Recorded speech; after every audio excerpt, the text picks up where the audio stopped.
नमस्कार, मैं हूं आपके संग नित्यम मंत्र यंत्र तंत्र वास्तु के विशेष कार्यक्रम के साथ। इस बार गंगा दशहरा किस दिन को होगा? 29 या 30 मई को। इसमें बहुत ज़्यादा कन्फ्यूजन की स्थिति बनी हुई है। हम आपको बताएंगे कि गंगा दशहरा आपको किस दिन मनानी है, क्या है खास पूजा विधि। लेकिन इसके पहले अगर आप हमारे चैनल को सब्सक्राइब नहीं किए हैं तो कृपया इसे सब्सक्राइब कर लें तथा बेल बटन को भी दबाएं ताकि नए वीडियो का नोटिफिकेशन आपको तुरंत मिल जाए। ज्येष्ठ मास के शुक्ल पक्ष की 10वीं तिथि के दिन गंगा दशहरा का पर्व मनाया जाता है। इस दिन धरती पर मां गंगा का अवतरण हुआ था। इस विशेष दिन पर मां गंगा की विशेष उपासना की जाती है और गंगा नदी में स्नान भी किया जाता है। धार्मिक मान्यता के अनुसार इस दिन मां गंगा पृथ्वी पर अवतरित हुई थी। गंगा नदी को मोक्षदायिनी के रूप में पूजा जाता है। ऐसा मानते हैं कि गंगा नदी में स्नान करने से सभी पापों का नाश होता है और जीवन में आ रही कई प्रकार की समस्याएं दूर हो जाती है। साथ ही व्यक्ति आत्मिक और मानसिक शांति की प्राप्ति भी कर लेता है।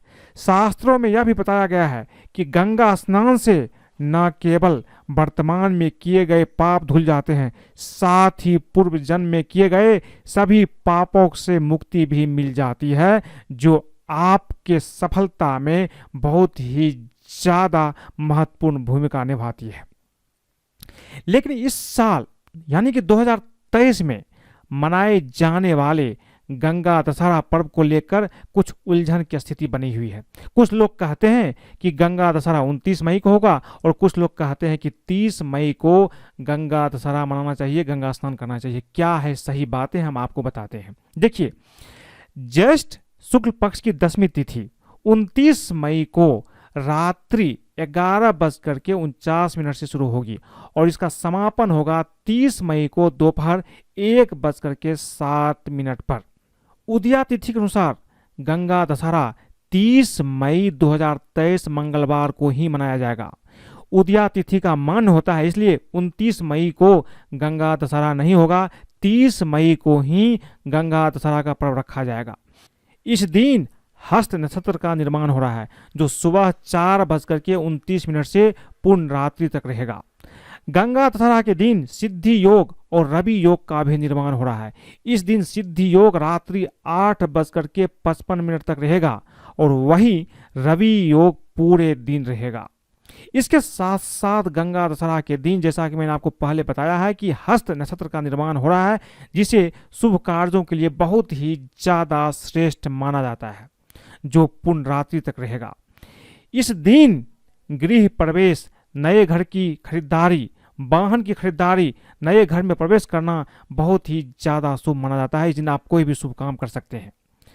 लेकिन सबसे महत्वपूर्ण बात यह है कि गंगा दशहरा के दिन यानी कि 30 मई को आपको क्या खास करना है। देखिए, गंगा दशहरा के दिन आपको सुबह जल्दी उठ करके, अगर आसपास में गंगा नदी है तो गंगा घाट पर जाकर के आपको स्नान करना है।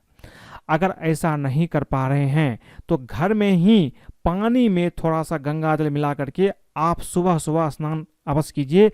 मां गंगा को याद करते करते स्नान कीजिए। हर हर गंगे बोलते बोलते आप स्नान कीजिए।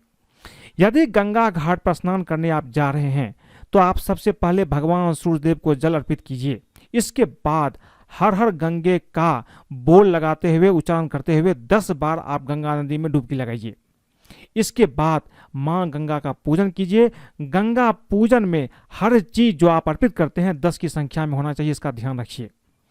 जल में खड़े होकर गंगा स्तोत्र या गंगा के मंत्रों का भी जाप कर सकते हैं। हर हर गंगे भी एक मंत्र है, इसका भी जाप कर सकते हैं। इसके बाद किसी जरूरतमंद को सामर्थ्य के अनुसार आपको दान कर दीजिए। घाट पर हो तो घाट पर ही कीजिए, घर आकर करके भी आप दान कर सकते हैं। अगर आप इतना भी कर लेते हैं तो गंगा दशहरा का आपको पूर्ण फल मिलेगा। आपकी जो भी पाप होगा वो पाप धुलेगा, पूर्ण जन्म के पाप भी धुलेंगे और आपके जीवन में जो कठिनाई है, जो संघर्ष है, जो काम में रुकावट है, वो रुकावट सारा दूर होगा। आपका काम बहुत अच्छा से होने लगेगा। तो आप निश्चित रूप से गंगा दशहरा पर ये काम अवश्य करें। आज के लिए बस इतना ही। धन्यवाद।